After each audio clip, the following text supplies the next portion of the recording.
우리는 요즘 무슨 성경을 읽고 있습니까? 네, 욥기서를 읽고 있습니다. 결론은 단순한데 내용을 보면 세계적인 석학들의 공연장 같은 느낌이 듭니다. 욥기가 42장으로 끝난 것이 참 다행입니다. 이사야처럼 66장까지 있었더라면 매우 지루했을 것입니다. 성경을 보면 고난에 대한 두 가지 사례가 나옵니다. 하나는 하나님의 계획이 있는 고난이 있고, 또 하나는 죄로 인한 고난이 있습니다. 욥의 경우는 하나님의 계획이 있는 고난이었습니다. 욥기 어디를 보아도 욥의 죄 때문에 고난을 당했다는 기록이 없기 때문입니다. 하지만 다윗은 다릅니다. 우리아의 아내 바세바를 취했고 우리아를 죽였습니다. 바세바가 아들을 낳았지만 하나님은 그 아들의 생명을 거두어 가셨습니다. 그 이유는 죄로 인한 하나님의 징계라 할 수 있습니다. 저는 성경을 보면서 어떤 고난이든 하나님의 계획이 있다는 것이 보여졌습니다. 그것이 하나님의 테스트이든 죄로 인한 고난이든 상관이 없습니다. 내가 하나님의 자녀고 하나님이 나를 간섭하는 일이라면 그 고난에는 하나님의 뜻이 분명히 있습니다. 여러분, 하나님의 뜻은 우리를 살리는 뜻입니다. 하나님의 뜻은 여러분들을 새롭게 하려는 뜻입니다. 하나님의 뜻은 우리를 망하게 하려고 하는 것이 아니라 우리에게 좋은 것을 주시기 위한 뜻입니다. 믿으시면 아멘 하시기 바랍니다. 그러므로 여러분이 지금 어떤 상황에 처해 있든 염려할 필요가 있다 없다? 없습니다. 왜? 하나님은 결국 우리를 승리의 길로 인도하실 것이 분명하기 때문입니다. 욥기의 내용 구조를 간단히 소개하겠습니다. 1장과 2장을 잘 보면요, 욥이 사탄에 의해서 시험을 당하는 장면이 나옵니다. 욥은 어떤 사람이었습니까? 온전하고 정직하여 하나님을 경외하고 악에서 떠난 사람이 욥이었습니다. 이런 욥이 하나님의 허락하에서 사탄에게 시험을 받아서 모든 걸 다 잃었다라고 하는 것이 1장과 2장의 내용이죠. 3장은 욥이 자기 생일을 저주합니다. 그 고통이 너무나 컸기 때문에, 그 고난이 감당치 못할 고난이었기 때문에 욥이 자기 생일을 저주합니다. 그런가 하면 4장부터 31장까지는요 욥과 세 친구들 간의 긴 논쟁이 지루하게 펼쳐지고 있습니다. 욥의 친구들은 욥이 고난을 당한다는 이야기를 듣고 위로하기 위해서 왔습니다. 결론적으로 보면 욥에게 위로가 되었습니까? 안 되었습니까? 그래서 욥이 뭐라고 말했죠? 너희는 재앙을 가져다 주는 위로자라고 그렇게 말을 했습니다. 이들은 욥의 고난을 죄의 결과로 보았고 욥은 아니다라고 계속 이야기를 하고 있는 장면이 31장까지 나오죠. 그러다가 32장에서 37장에 가면 나이가 제일 어린 엘리후가 욥과 동시에 세 친구들을 책망하는, 그들의 잘못을 지적하는 말씀들이 나옵니다. 그런 후에요, 오랜 침묵을 지키고 계셨던 하나님께서 폭풍우 가운데 욥에게 말씀하십니다. 뭐라고 말씀하십니까? 욥에게 너가 모든 것을 다 아느냐? 너가 나의 주권과 나의 섭리를 네가 다 아느냐? 이 말은 무슨 말이에요? 왜 다 아는 것처럼 말하느냐? 네가 모든 것을 다 아는 것처럼 말하느냐? 네가 다 아느냐? 네가 나의 주권을 알며 나의 섭리를 아느냐? 이렇게 책망을 하시죠. 이 책망을 듣고 욥이 어떻게 합니까? 회개합니다. 회개하니까 하나님이 곧바로 욥에게 새로운 축복을 허락하셨다는 것이 42장에 나옵니다. 여러분 다시 한번 더 42장 3절을 보시면요, 이런 말씀이죠. 무지한 말로 이치를 가리는 자가 누구입니까?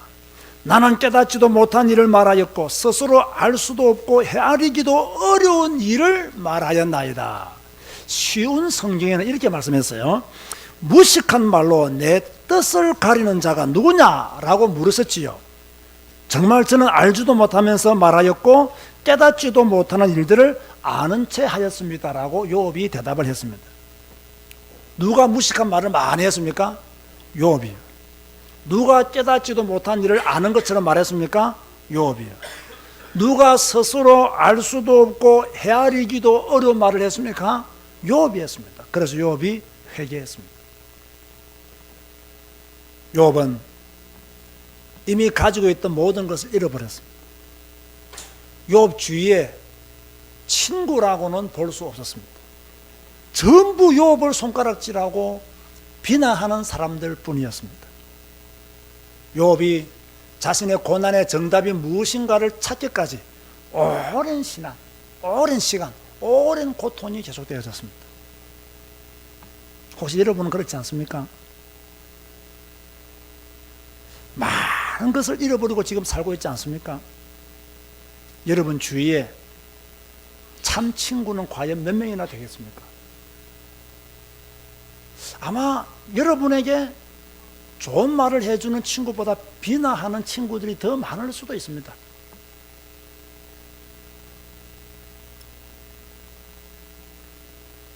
쉽게 인생의 답이 나오지가 않습니다. 하나님에게 왜 주님 나는 이렇게 힘들게 삽니까? 왜 하나님은 나를 이렇게 힘들게 하십니까? 나는 왜 이렇습니까? 라고 질문해 보지만 하나님의 침묵은 너무나 깁니다. 나의 고난이 짧았으면 하는데 하나님은 너무 길게 가지고 가십니다. 그러나 여러분 실망하지 마십시오. 하나님이 욥을 만나 주신 것처럼 여러분들을 만나 주실 것입니다. 그때까지 기다려야 됩니다. 하나님이 폭풍우 가운데 말씀하실 때까지 믿음으로 기다려야 돼요. 또 기다려야 돼요. 또 넘어가고 또 넘어가야 돼요. 그래야 하나님이 주시는 답이 무엇인지를 알아요. 저도 한때는요 그런 기도를 들은 적이 있습니까? 들은 적이 있습니다. 하나님, 왜 이렇게 목회가 힘이 듭니까? 참 생각대로 안 되네요. 생각대로 되면 너무 좋겠는데 왜 이렇게 생각대로 목회가 안 됩니까? 그렇다고 목회를 그만둘 수는 없잖아요. 기다려야 돼요. 그런데 금방 내 수고하고 무거운 짐이 해결되느냐? 해결되지가 않아요. 그럼 또 뭐 해야 됩니까? 또 기다려야 돼요. 기다리고 있는데 또 문제가 생겨요. 그러면 또 넘어가야 돼요.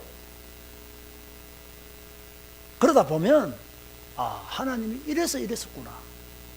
하나님이 이런 답을 주시기 위해서 나를 이렇게 인도하셨구나. 이런 것들을 비로소 알게 되는 거죠. 사랑하는 성도 여러분, 혹시 욥처럼 지금 고난 가운데 있는 성도가 있습니까? 아마 있을 수 있습니다. 실망하지 마시고 기다리세요. 또 기다리세요. 넘어지지 말고 기다리세요. 하나님이 욥을 만나 주신 것처럼 하나님이 여러분들을 만나 주시는 시간표가 옵니다. 욥기를 읽으면서 마음에 와닿았던 말씀들이 많습니다. 아직 다 읽지 않았기 때문에 읽고 있는 중이고 내일 되면 다 읽죠. 제가 지금까지 읽으면서 많은 말씀들이 참 가슴에 와닿았고 은혜가 되었는데요. 그 중에 6가지만 한번 추려보았습니다. 욥기 1장 5절을 보시기 바랍니다. 찾아보시기 바랍니다. 욥기 1장 5절. 여기 무슨 내용이 나옵니까? 욥기 1장 5절. 다 같이 한 목소리 읽어보겠습니다. 그들이 차례대로 잔치를 끝내면 욥이 그들을 불러다가 성결하게 하되 아침에 일어나서 그들의 명수대로 번제를 들었으니 이는 욥이 말하기를 혹시 내 아들들이 죄를 범하여 마음으로 하나님을 욕되게 하였을까 하미라. 욥의 행위가 항상 이러하였더라. 무슨 말씀이죠? 욥이 누구를 위해서 번제를 드렸죠? 자녀들을 위해서. 왜 자녀들을 위해서 번제를 드렸습니까? 마음으로 하나님을 욕되게 하였을까? 범죄하였을까 하여 누구를 위하여? 자녀들을 위해서. 누가? 아버지인 욥이 뭘 들었다? 번제를 들었다. 우리 여기에서는 많은 아버지들, 여러분 자녀를 위해서 번제를 드립니까? 여러분의 자녀가 혹시 하나님을 욕되게 했을까? 여러분의 자녀가 혹시 하나님의 영광을 가렸을까? 그것이 염려가 되어서 아이들에게 바른 교훈을 하고 성경적인 가르침을 하고 아이들의 그 죄를 위해서 죄사함의 예배를 드려 보았는가 하는 것입니다. 앞으로 이런 아버지가 되시기를 주의 이름으로 축원드립니다. 이런 아버지가 되어야 돼요. 자녀에게 하나님의 말씀을 바로 가르치고 이들이 이 말씀에서 떠나지 않도록, 혹시 내 자녀들이 세상 가운데 하나님을 마음으로 욕되게 했을까 하여 번제를 드렸던 그 욥의 그 신앙이 우리 아버지들에게도 있어야 돼요. 참 훌륭한 욥의 모습을 우리가 볼 수가 있는 거죠. 두 번째로 욥기 19장 25절에서 26절 보시기 바랍니다. 욥기 19장 25절에서 26절. 참 놀라운 신앙이 나옵니다. 한번 읽어볼까요? 시작. 내가 알기에는 나의 대속자가 살아계시니 마침내 그가 땅 위에 서실 것이라. 내 가족이 벗김을 당한 뒤에도 내가 육체 밖에서 하나님을 보리라. 저는요, 이 부분을 읽고 정말로 놀랐습니다. 전에도 이 말씀을 제가 잘 알았거든요. 이 말씀을 제가 암송도 했거든요. 그런데요, 이번에는 정말 어찌되었든 그 욥이 가지고 있었던 신앙은 놀라운 신앙이다. 왜냐하면 우리는 지금 성경이 있잖아요. 성경이기 때문에 우리가 성경만 읽어도 하나님에 대한 지식을 풍부하게 우리가 얻을 수 있습니다. 그런데 욥 시대에는 성경이 없었거든요. 다시 말해서 하나님에 대해서 많은 메시지들을 뭡니까? 받을 수가 없었어요. 그런데 욥은 놀랍게도 하나님이 살아계신다는 것, 하나님이 심판하신다는 것, 내가 죽고 난 뒤에도 하나님을 볼 것이라는 사실을요, 욥은 확실하게 알고 있었어요. 이건 보통 신앙이 아니에요. 성경이 없던 시대에 하나님에 대한 정보가 제한되어 있는 그 시대에 적어도 하나님이 살아계신다는 것을 믿었고, 그 정도가 아니라 하나님이 세상을 심판하신다는 것을 믿었고, 그 정도가 아니라 내가 죽은 후에 하나님 앞에 설 것을 철저하게 부활 신앙을 욥이 가지고 있었다는 것입니다. 우리 성도님들은 별로 안 놀래네요. 저는 그게 너무 놀랍더라니까. 야, 어떻게 이렇게 성경이 없던 그 시대에 욥이 이런 신앙을 가질 수가 있었느냐. 너무나 놀라웠어요. 제가 여러분에게 한번 질문해 보고 싶어요. 여러분은 다른 사람을 놀라게 한 적이 있습니까? 조용히 숨어 있다가 헉 해가지고 놀라게 하는 거 말고, 야, 내가 당신의 신앙을 보니까 정말 놀랍다, 이런 칭찬을 한번 받아본 적이 있냐고요. 내가 당신의 믿음의 생활을 보니까 정말로 당신은 위대하다,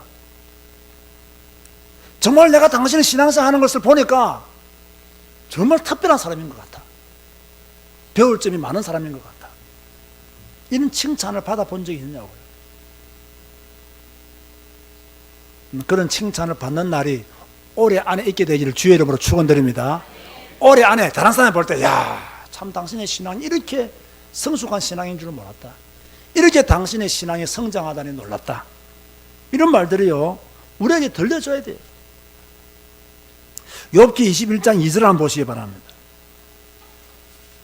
뭐라고 기록되어 있는가요? 욥기 21장 2절. 읽어볼까요? 시작. 너희는 내 말을 자세히 들으라. 이것이 너희의 위로가 될 것이니라. 사실 이 말씀은요, 별로 은혜가 될 만한 말씀은 아니에요. 그런데 이상하게 이 말씀에 마음이 가더라고요. 그 조용히 한번 생각해 보았어요. 왜 내가 이 말씀에 마음이 가지? 사실 은혜로운 말씀도 아닌데, 특별한 메시지가 담겨 있는 말씀도 아닌데, 한참을 생각해 보았어요. 그런데요, 한 가지 떠오르는 것이 있어요. 욥의 친구들이 욥의 말을 자세히 듣지 않았던 것처럼 오늘날 우리 성도들이 목사의 설교를 자세히 듣지 않는구나. 그래서 내가 이 말씀에 마음이 갔구나 라는 결론을 얻게 되었어요. 성도들이요, 의외로 설교를 자세히 안 들어요. 그냥 자기가 듣고 싶은 것만 들어요. 그리고 아멘도 하고. 자세히 들어야 돼요. 하나님 말씀을 자세히 들어야 돼요. 성경도 자세히 읽어야 돼요. 제가 어제요, 창피를 당한 적이 있습니다. 어제 아침에 상임위원회를 마치고 친한 몇 분들과 이야기를 나누는데요, 갑자기 이야기를 나누다가 다음 주에 있을 목회대학원이 몇 시에 시작하는지 궁금증이 생겼어요. 그래서 옆에 계시는 목사님들 보고, 이번에 목회대학원 몇 시부터 시작하냐고, 왜 오늘 상임위원회에서 안내를 안 해주냐고 이렇게 말을 했거든요. 옆에 있는 목사님이 했다라 하더라고요. 그래서 내가 언제 했냐고 하니까, 했는데 못 들었냐? 나 못 들었다고. 또 옆에 계시는 진짜 했냐고 그러더니 했다더라고요. 그럼 한 거예요, 안 한 거예요? 그럼 누가 못 들은 거예요? 나만 못 들은 거야. 나만. 그럼 내가 왜 못 들었겠어요? 뭐 엉뚱한 생각을 했겠죠. 마치고 빨리 가야 되는데 라고 생각했든지, 뭔가 다른 생각을 하고 있는 사이에 그분이 광고를 했겠죠. 그 나는 못 듣는 거예요. 그래서 몇 시에 시작하는지를 몰랐던 거예요. 설교도 마찬가지입니다. 앉아있지만 다 듣는 게 아니에요. 앉아 계시지만 여러분이 다 듣고 계시는 게 아니에요. 제가 어제 그 자리에 앉아 있었어요. 못 들었어요. 여러분들 이 자리에 앉아 계세요. 못 들을 수 있어요.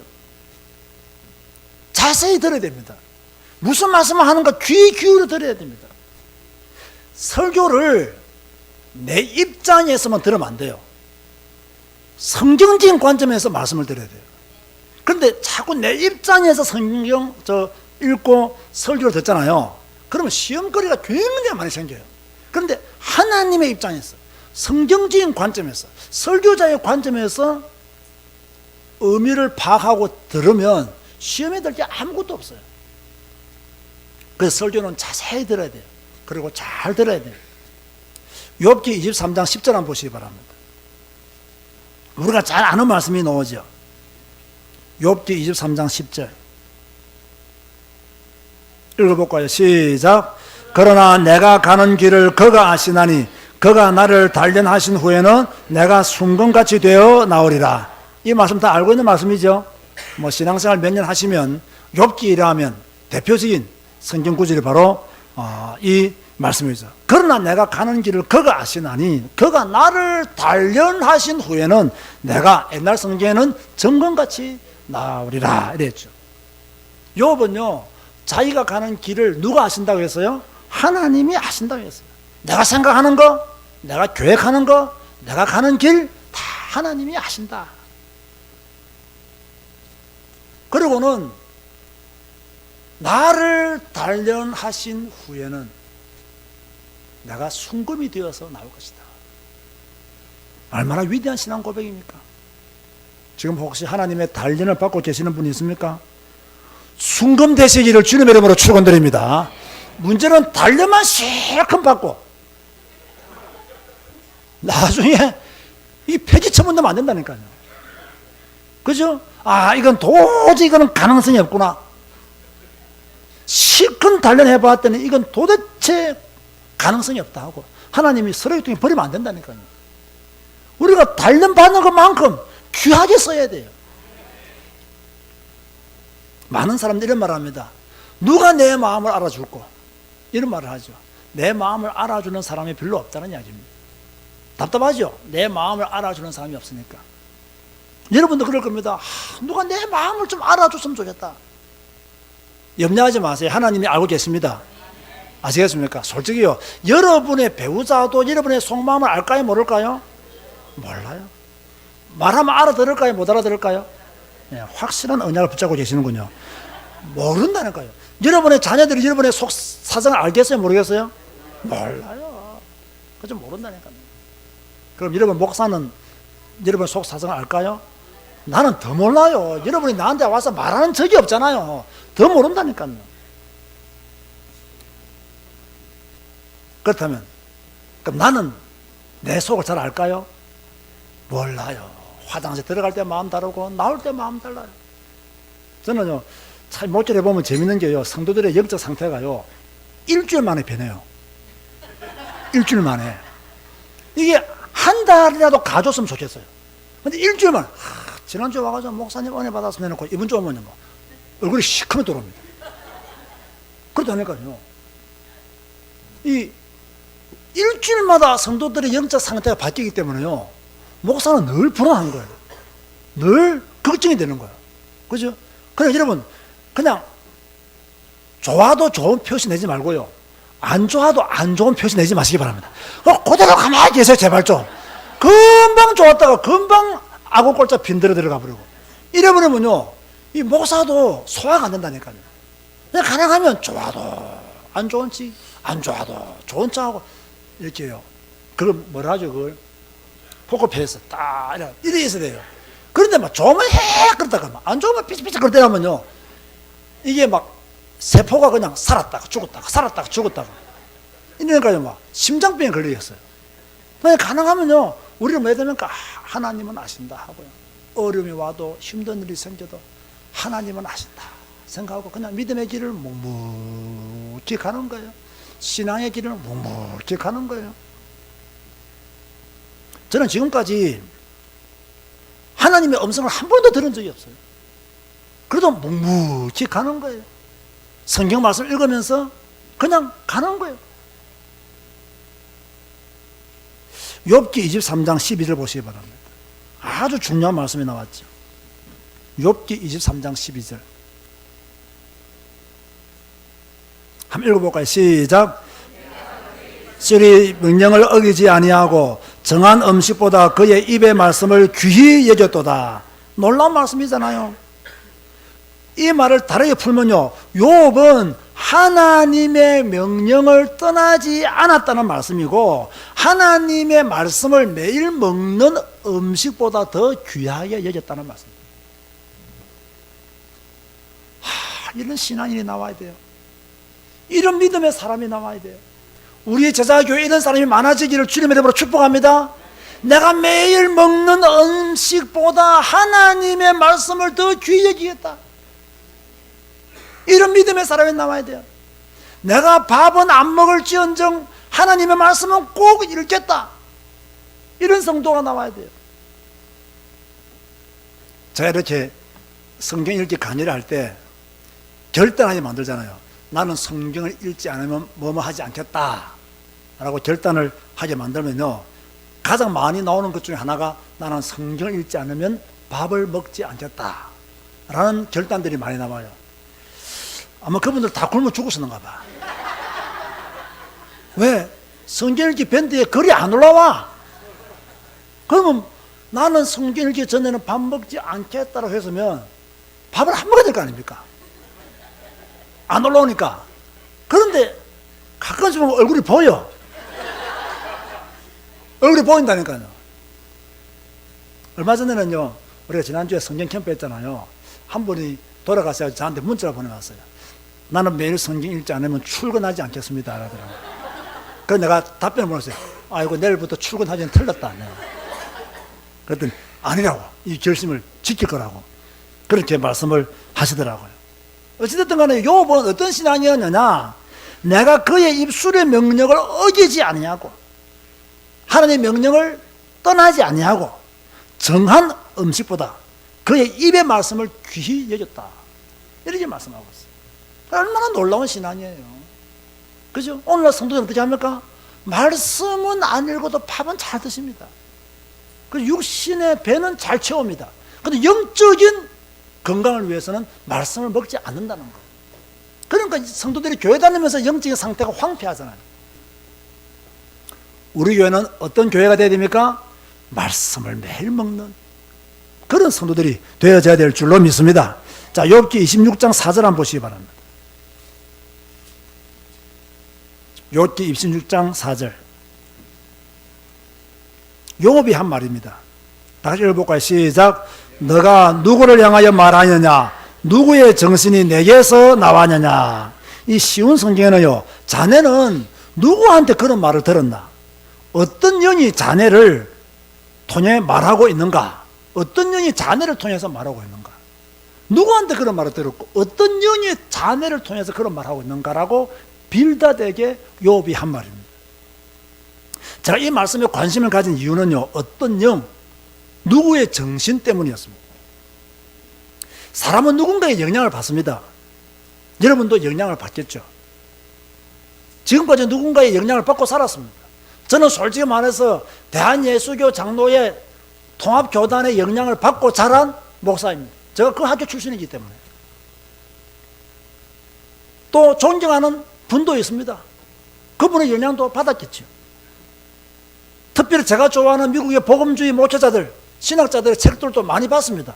그 신학자들, 그 복음주의적 목회자들의 영향도 많이 받았겠죠. 그러나 저는 각오합니다. 결단합니다. 정말 이 시간 이후로는 성경의 영향을 가장 많이 받는 목사가 되겠다. 성경의 영향을 많이 받아야 되겠다. 하나님의 영향을 많이 받아야 되겠다. 모든 것을 성경에 비추어 판단하고 결정하는 그런 목사가 되기를 간절히 기도하고 있습니다. 여러분도 그런 기도를 해 주시기 바랍니다. 하나님, 우리 목사님이 정말로 성경의 영향을 많이 받아서 성경적인 목사로 목회하시도록 여러분들이 기도해 주셔야 돼요. 제가 오늘 우리 교회 서리 집사님으로 임명받으시는 분들한테 한 가지 부탁을 했어요. 우리 교회 오기 전에 다녔던 교회 또는 그 교회 목사님에게 영향받았던 거 다 내려놓고 우리 교회 와서 제자 교회화 됐어야 된다고. 제가 그렇게 부탁을 드렸어요. 물론 그분들의 설교가 저보다는 더 훌륭한 설교를 많이 했겠죠. 우리보다 다 큰 교회에 계시는 분들이기 때문에 더 훌륭한 목사님들의 메시지를 많이 듣고 왔을 겁니다. 그러나 목사의 설교보다 더 우선되는 것은 하나님의 말씀인 성경입니다. 그래서 성경적인 메시지를 우리가 가지고 있어야 되고, 또 그 설교가 성경적인 설교였는가를 우리는 점검해 봐야 됩니다. 한국교회 성도들은요, 너무 믿음이 좋아가지고 목사의 설교는 다 하나님의 말씀인 줄 알아요. 아니에요. 목사의 설교가 다 하나님의 말씀이다, 그렇게 말할 수 있는 목사 없습니다. 그래서 저는요, 제가 그런 나의 모습을 알기 때문에 우리 교회 성도님들에게 뭘 강조해요? 성경 읽으라고 하는 거예요. 하나님의 말씀 읽으라는 거예요. 이 말씀을 통해서 여러분의 신앙의 기초를 튼튼히 하고 이 성경을 통해서 만세 반석 위에 서 있는 믿음의 성도가 될 것을 외치고 있지 않습니까? 아, 제가 완전하면 나를 따라오세요 이렇게 말하죠. 내가 완전하기 때문에. 그럼 저는 불완전합니다. 저는 고집도 세고요, 남의 말도 잘 안 들어요. 그런 저를 따라오면 되겠습니까? 하나님의 말씀 따라가시기 바랍니다. 성경 따라가시기 바랍니다. 그래서 성경 읽으라는 거예요. 자, 욥의 결론은요, 해피엔딩이었어요. 결국 욥은 회개합니다. 하나님의 주권과 섭리를 이해하지 못하고 자신의 의를 지나치게 강조한 것에 대해서 욥이 회개합니다.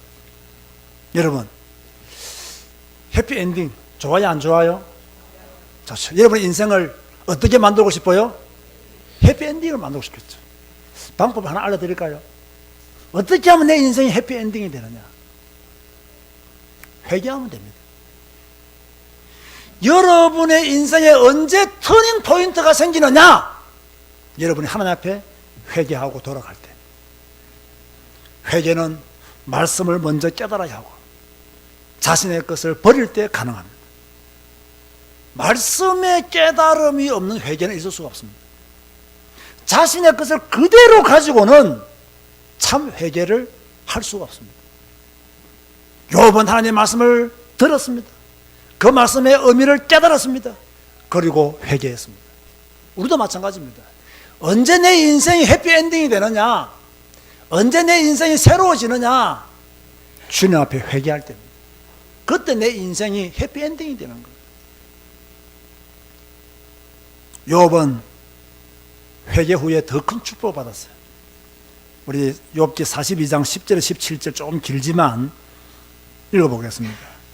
욥기 42장 10절 17절.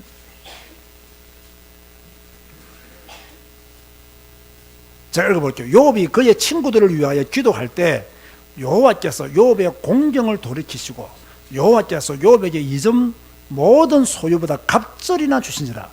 이에 그의 모든 형제와 자매와 이전에 알던 이들이 다 와서 그의 집에서 그와 함께 음식을 먹고 여호와께서 그에게 내리신 모든 재앙에 관하여 그를 위하여 슬퍼하며 위로하고 각각 쾌시타 하나씩과, 쾌시타는 그 화폐입니다, 금고리 하나씩을 주었더라.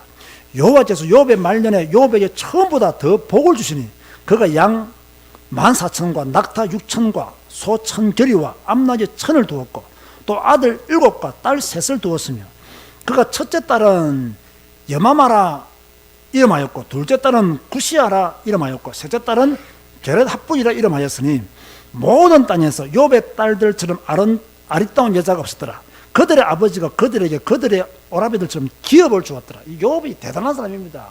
그죠? 벌써 이때 아들과 딸을 차별하지 않고 기업을 다 준 거예요. 그 당시에는요, 딸들이 기업을 안 주었거든요. 그 후에 욥이 140년을 살며 아들과 손자 4대를 보았고 욥이 늙어 나이가 차서 죽었더라. 자, 여러분 지금 욥이 받은 축복들을 보았잖아요. 여러분이 받고 싶은 축복 하나씩 골라보세요. 일단 다 받고 싶다. 네. 당신은 욕심쟁이 후후. 네? 자, 다 받고 싶다. 저도 다 받고 싶어요. 근데 한 가지만 딱 받고 싶다면 뭐 받고 싶어요? 저는 발견했어요. 설교 준비하다가. 몇 절인 줄 알겠어요? 여러분, 저는 어떤 축복을 받고 싶어 했을까요? 몇 절을 축복으로 받고 싶어 했을까요? 5절에? 16절? 140년, 나는 140년 살기 싫어요. 나는 140년 살기 싫어요. 몇 절에 내가 축복받기로 원했을까요? 예, 15절입니다. 15절. 15절 어떻게 되었어요? 모든 땅에서 욥의 딸들처럼 아리따운 여자가 없었더라. 그들의 아버지가 그들에게 그들의 오라비들처럼 기업을 주었더라. 왜 제가 이 말씀을 붙잡았을까요? 아니, 나는 여자도 아닌데, 딸도 없는데.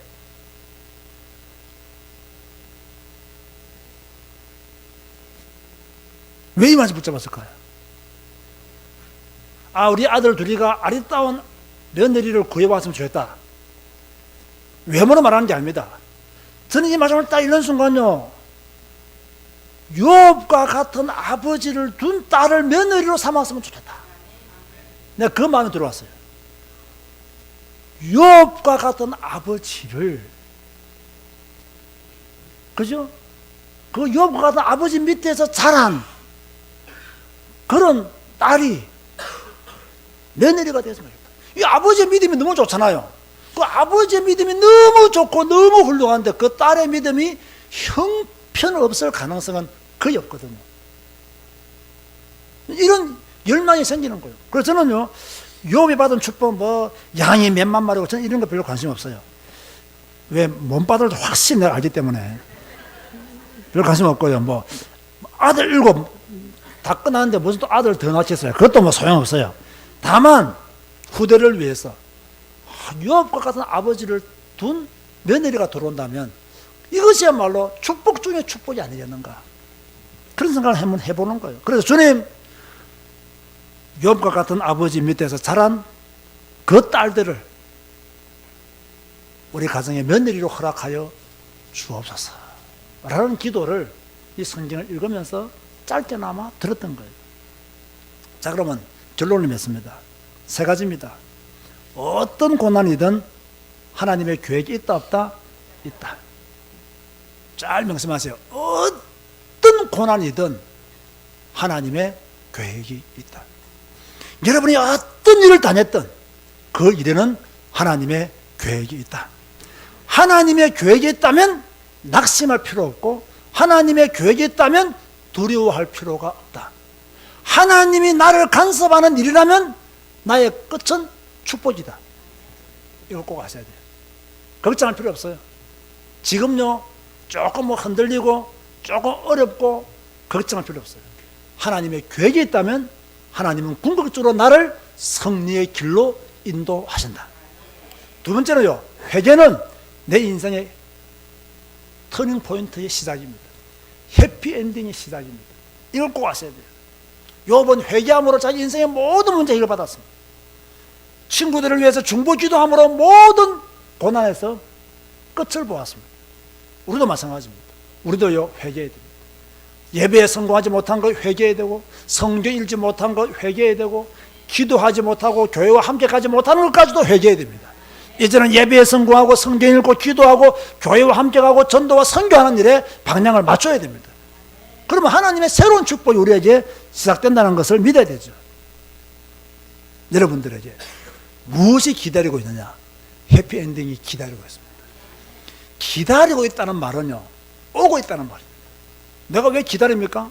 아직 도착 안 했기 때문에 기다리는 거예요. 해피엔딩이 기다리고 있다는 말은 오고 있다는 거예요. 내 손에 보이지는 않지만, 잡히지는 않았지만 오고 있다는 거예요. 그럼 오고 있으면 뭐 해야 됩니까? 흔들림 없이 기다리고 있으면 돼요. 굳건하게 기다리고 있으면 돼요.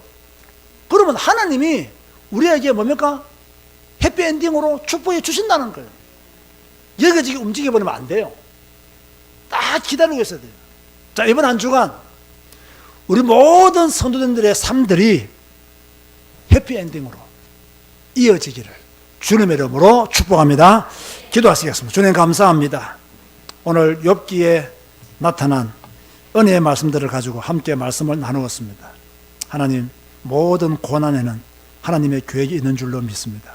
이 고난 때문에 우리는 때로 아프고 힘들지만, 그러나 낙심하지 말게 하시고 두려워하지 말게 하시고, 하나님이 나의 가는 길을 아신다는 이 믿음 가지고 욥처럼 끝까지 하나님을 등지지 않고 믿음의 길을 걸어갈 수 있도록 축복하여 주옵소서. 주여, 우리가 혹시 회개해야 될 것이 있다면 회개하게 하여 주옵시고, 그래서 우리의 인생이 주여 해피엔딩이 될 수 있도록 하나님이여 축복하여 주옵소서.